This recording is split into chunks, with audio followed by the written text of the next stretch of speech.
Nurses शागिर्दनि मुतालबो कयो आहे त बोर्ड जी कंट्रोलर मनपसंद शागिर्दनि खे पास करे अहलियत रखंदड़ 80% शागिर्दनि खे फेल कयो आहे।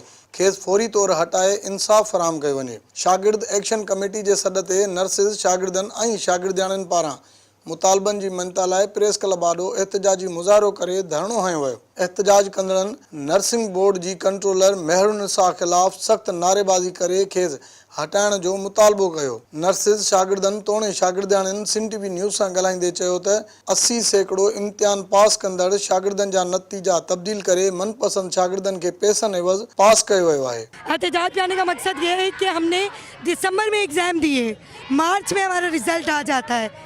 बोर्ड कंट्रोलर नहीं था तो हमारी गलती नहीं थी।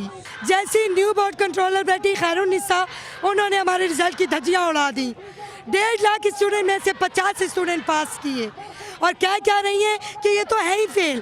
अगर हम फेल हैं, हमारी कॉपी सामने लाई जाए। ये लोग कोई रिजल्ट हमें बता नहीं रहे कि क्या होना है, बस ये लोग टाइम पे टाइम दिए जा रहे हैं कि ये कल अनाउंस करेंगे, परसों अनाउंस करेंगे। जब अनाउंस किया तो उन्होंने रॉन्ग रिजल्ट अनाउंस किया है, सबको फेल कर दिया। अगस्त की 3 तारीख को हमारा रिजल्ट आया है और वो फेलियर का रिजल्ट आया है। 100% में से 85% स्टूडेंट फेल है। सरवर कादरी रिजल्ट बना के जा चुके थे तो मैडम खैरुन्निसा ने उसे रीचेक किया और रीचेक करने के बाद 85% स्टूडेंट फेल किए गए हैं।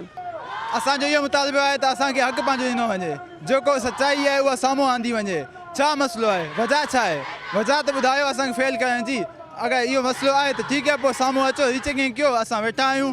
जेके पॉलिसिन होल्डर शागिर्द हुआ उन्हनि खे फेल कयो वियो आहे। उन्हनि जूं 3 सप्लियूं 4 सप्लियूं, उन वजह छा आहे? पहिरियां जेको रिज़ल्ट चेक कयो वियो, उन खां पोइ कंट्रोल चेंज थियो।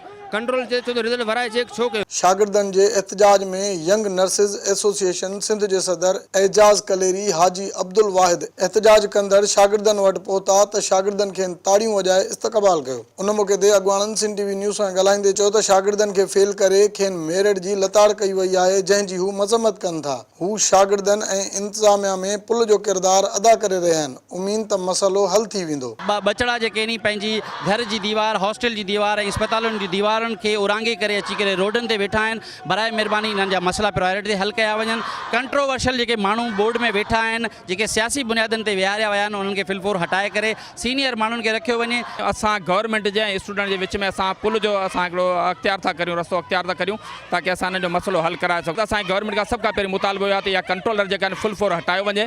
बेसिकली कंट्रोलर जेको आहे सो नर्सिंग इंस्ट्रक्टर ईंदो, हीअ बेसिकली क्लिनिकल इंस्ट्रक्टर आहे ऐं हीअ कॉलेज साइड वारो हॉस्पिटल कार्ड हिन में बोर्ड में नथो अची सघे।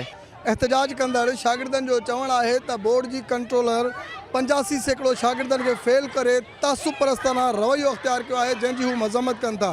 हिननि जो इहो बि चवणु आहे त जेसीं ताईं मुतालबा मंज़ूर न थींदा हीउ एहतजाज जारी रहंदो।